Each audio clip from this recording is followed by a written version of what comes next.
이 시간에는 하나님 말씀을 묵상하는 시간입니다. 요즘에 가짜 뉴스에 관한 뉴스가 많이 나오는 걸 들으셨지요? 방송에서 뉴스가 나오거나 책에 써 있거나 신문에 인쇄화가 되면 우린 그것을 믿는 경향이 있습니다.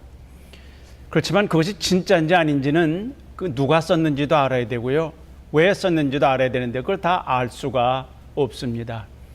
가짜 뉴스에 관해서 이것저것 알아봤더니 요즘 얘기가 아닙니다. BC 13세기에도 거짓 소문이 그렇게 많이 퍼졌다고 합니다.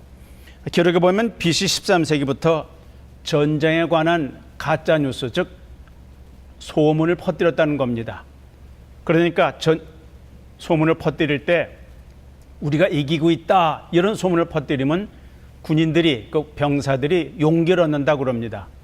그래서 반대편에서는 너희들 다 망했다, 이제 다 끝났다 이런 식으로 절망적인 가짜 뉴스를 보내면 이 병사들이 용기를 잃어버릴 때도 있다고 하는 것입니다. 서기 2, 3세기에는 기독교에 대한 그런 가짜 뉴스가 참 많았던 것입니다. 여러분, 성찬식에 우리가 떡과 포도주를 씁니다. 근데 그때 가짜 뉴스가 뭐였냐면 저 기독교인들은 살과 피를 먹고 마신다고 그러더라. 여러분, 성찬식을 그러지 않습니까? 이것은 예수께서 우리를 위해서 몸을 찢으신 몸이다. 그리고 포도즙을 마시면서 이것은 예수께서 흘리신 피다 이랬거든요. 그것은 상징적이지요. 그런데 그것을 가짜 소문을 낸 겁니다. 이 기독교인들은 남의 살을 먹고 피를 마시는 식인종이다.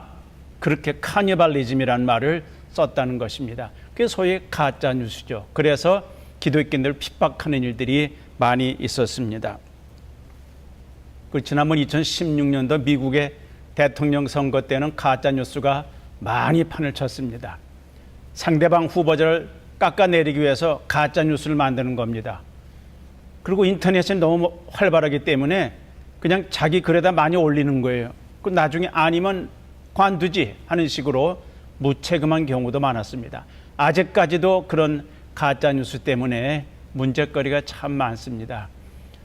이 SNS 이런 좋은 사회 연결망이 악용되는 경우도 있습니다. 그러나 여기 진짜 뉴스가 있습니다. 이건 정말 믿을만하고 그냥 좋은 뉴스가 아니라 우리를 살려주는 뉴스인 것입니다. 마리아가 예수님을 잉태했을 때 천사가 나타나서 이렇게 말했습니다. 무서워하지 말라, 보라 내가 온 백성에게 미칠 큰 기쁨의 좋은 소식을 전하노라. 누가복음 2장 10절에 말씀했습니다.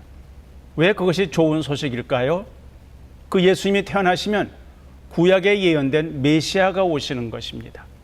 메시아가 오시면 죄를 용서하시고 허물이 다 씻겨지는 것이고 구원받는 것이 아닙니까? 메시아를 그렇게 기다렸던 것입니다. 그래서 이사야서 61장 1절에도 이 아름다운 소식을 전하려고 예수께서 오셨다 했습니다. 오셔서 하나님 나라를 전파하셨다고 그랬습니다. 그리고 예수께서 맨 처음에 전하신 것이 뭐죠? 회개하라, 천국에 가까웠다. 그 말은 예수 믿고 돌아와라. 그럼 이 천국 가까우시, 천국에 갈 수 있다. 쉽게 그런 말입니다. 이 좋은 소식은 그냥 들어야 되는 게 아닙니다. 듣고 믿어야 됩니다. 저는 청년 시절에 그것을 들었습니다. 유명한 설교자들의 설교 들으면서 저게 진짜일까, 저게 사실인지 모르겠다 늘 의심을 하다가 언젠가 우리 주변에 변화받은 젊은이들을 봤어요. 삶이 달라졌어요. 얼굴이 환합니다. 그리고 참 성실한 사람들을 많이 봐서 예수 믿으면 뭔가 달라지는 게 아닌가 그런 생각을 하셨던 일이 있습니다. 그 후로 얼마 지나지 않아서 저는 이 좋은 소식을 받아들였습니다. 믿었다는 것입니다. 근데 정말로 제 삶에도 변화가 왔습니다. 회개란 뜻이 뭘까요? 생각이 바뀌고 자세가 바뀌고 행동이 바뀌는 겁니다. 한마디로 말해서 변화받는 것입니다. 그런즉 누구든지 그리스도 안에 있으면 새로운 피조물이라.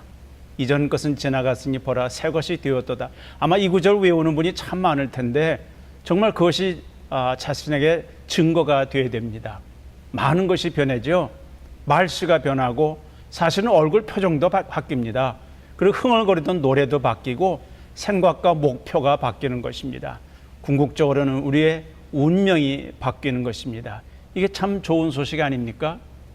요즘에도 방송에 보면은 이게 믿어야 될지 안 믿어야 될지 그런 소식들이 옵니다. 얼마 전 저에게 카톡이 하나 왔는데 깜짝 놀랄 카톡이었습니다.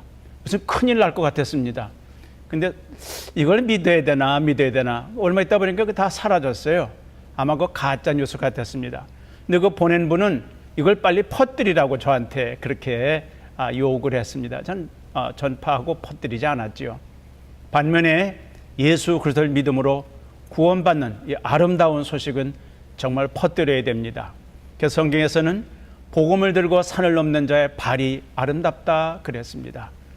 수고하는 선교사들, 전도자들, 설교자들을 생각하게 됩니다. 저도 청년 때의 꿈은 전혀 다른 거였습니다.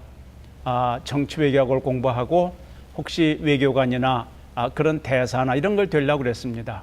그러다 예수님을 받아들이면서 이상하게 생각이 바뀌었어요. 저에게는 하나님의 다른 계획이 있었던 것 같습니다. 결국 저는 전도자가 됐습니다. 그래서 틈만 나면 이것저것 또는 선교지에 가서 성경을 가르치고 복음을 전하고 그렇게 하고 있습니다.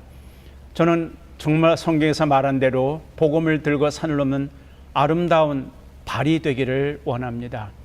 아무리 가짜 뉴스가 많아도 진짜 뉴스에 좋은 소식에 good news, good tidings, 좋은 소식에 귀를 기울이십시오. 이 진실한 소식은 자기만 혼자 움켜쥐고 있는 게 아닙니다. 사랑하는 가족에게, 친구에게, 이웃에게 나눠야 될 것입니다.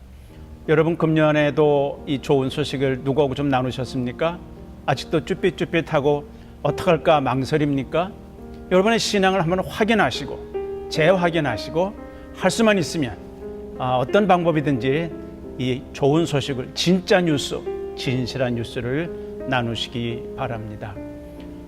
이니스타임 하나님의 시간에 시청해 주신 분들 감사합니다. 계속해서 기도의 제목도 보내주시고 감사의 소식도 전해주시기 바랍니다. 다음 주에 또 뵙겠습니다. 감사합니다.